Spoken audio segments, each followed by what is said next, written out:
So we're going to go over the match stats that you can see once you've uploaded and compiled a match. On the left hand side is the list of matches that you've played. If you click each one, it'll load the match stats page on the right hand side. There's a little pill button on top of the match list, and if you hit the grid, it'll show you a calendar view of your matches. That's kind of useful as well when you want to zoom out and go to a specific date. Let's hit this Real Madrid game. There is a possession number.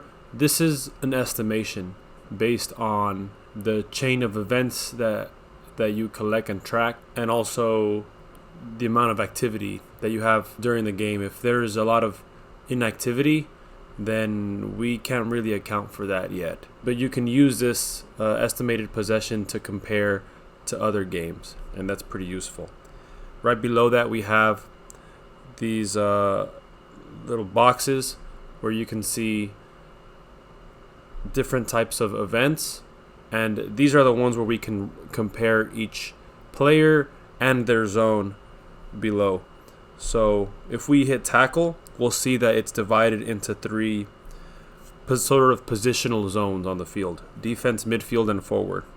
And it's also ranked based on the players with the highest total stats for that event. So as you can see, Martinez and Cubarsí have the most tackles of the team. And then another insight is that there was 4 tackles from the forward line in this game. Same thing with blocks. It's about the same. Now if we go to the timeline tab, swipe over, and we'll see the sort of important events. We have shots on, we have the chain of events before a goal, so we have an assist, and we also have that second assist, which is pretty crucial. We have yellows, shows us halftime. We also have the chain of events that came before an opponent goal. That can be useful as well if you want to know what's happening before an opponent scores a goal.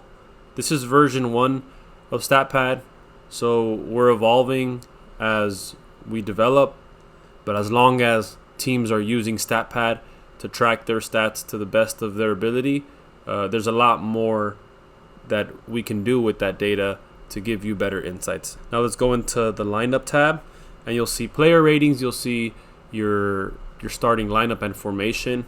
You also have your bench below, and there's little icons that show if they've been subbed in, subbed out. They show, yellow cards, goals, assists, and you can also see each player's match stats by clicking on a player, let's say Yamal, and in the tablet version it'll be a pop-up. In the mobile version it'll just be a full screen page, but you can see that these stats are relative to the rest of the squad. These are percentile stats.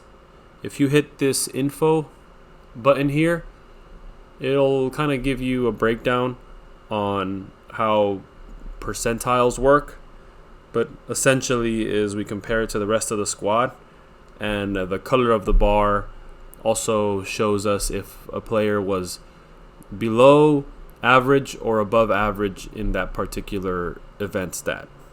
That can be useful as well when coaching staff is sort of talking to a player and breaking down their performance for a game. If you see that a player is normally at a certain level for a specific stat and you want them to improve, then you can use this as well. Shows minutes played, again player rating, assist, shots on, and these events at the top row there, assist, shot on, shot off, corner one, these are events that don't really happen too often in a game, and so we treat them as sort of single player events. Yellow cards are also included there. If we have Rafinha, there's a yellow up top there. We're not really comparing yellow cards or red cards and things like that with the rest of the squad, as there aren't really too many of those going on in a game.